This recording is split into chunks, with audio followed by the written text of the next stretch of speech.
Welcome back to the channel, everyone. Have you ever wondered why Arhats, revered as high-level practitioners in Buddhism, sometimes feel like are the ignorant ones? Why do they reflect on themselves with regret even after attaining the Arhat fruit? What does this reveal? How deep is Buddhist wisdom?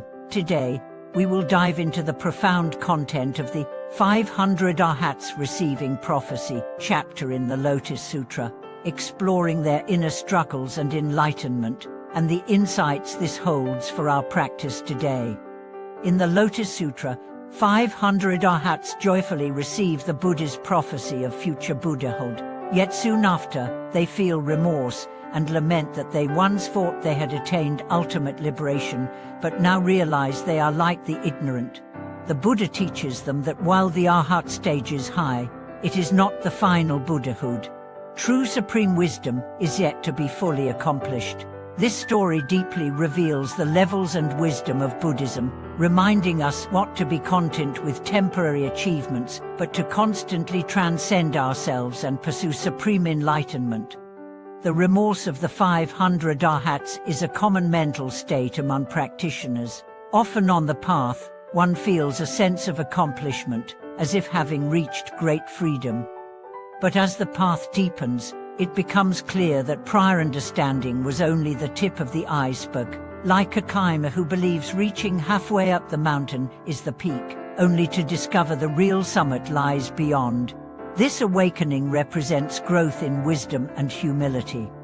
The story uses a vivid metaphor. A drunkard is unknowingly given priceless jewels in his clothes, yet he remains unaware, searching desperately for food and shelter.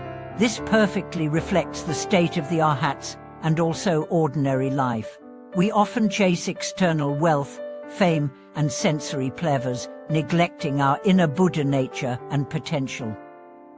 The treasure leading to wisdom and liberation is within us, but clouded by ignorance, we remain trapped in samsaric suffering. The Arhat's reflection is not only self-wakefulness, but a compassionate reminder from the Buddha to all practitioners. The Arhat path achieves the fruit of freeing oneself from afflictions, realizing an on-self of persons. But Mahayana Buddhism goes further, pursuing the wisdom of non-self of phenomena, and perfecting the bodhisattva mind to attain Buddhahood.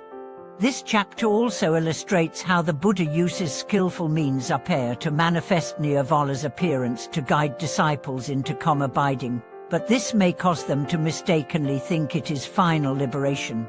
In daily life, we are often confused by different appearances of skillful means, and may mistakenly believe some stages are the end. The Buddha's teaching urges constant vigilance, deeper inquiry, and never settling for superficial accomplishments. You might ask, how can ordinary people learn from the awakening of the 500 Arhats? The answer lies in continuously seeking wisdom and recognizing one's limitations. On the path, always examine if you are trapped in your small wisdom or satisfaction, or opening your heart to pursue supreme wisdom. Like the Arhats, moving from complacency to humility, their awakening brings true joy and reveals the profundity of the Dharma. Many Buddhists in early practice also experience similar illusions, thinking certain meditation or fruit attainment is the ultimate goal, only to discover the path is much broader and deeper. Avoiding such stage-based complacency requires constantly cultivating bodhisattva, vying not only for self-liberation, but for the happiness of all beings.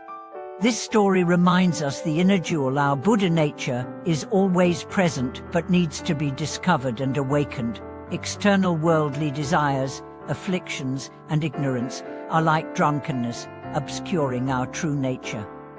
Practice is gradually awakening from this drunkenness, recognizing the limitless treasure of supreme wisdom and applying it in daily life to realize true freedom and happiness. Practically, how do we cultivate this awakening? First, deepen understanding of the Dharma, avoiding superficial learning or ritualism. Second, maintain humility and self-reflection, constantly checking if we fall into satisfaction or arrogance.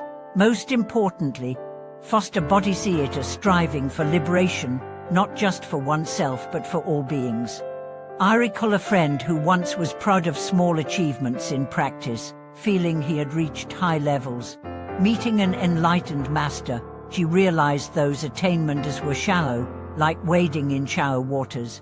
Through persistent study and cultivation, his mindset shifted to humility and determination. His practice deepened, eventually experiencing the vastness and profundity of Buddhist wisdom. Have you ever felt similarly?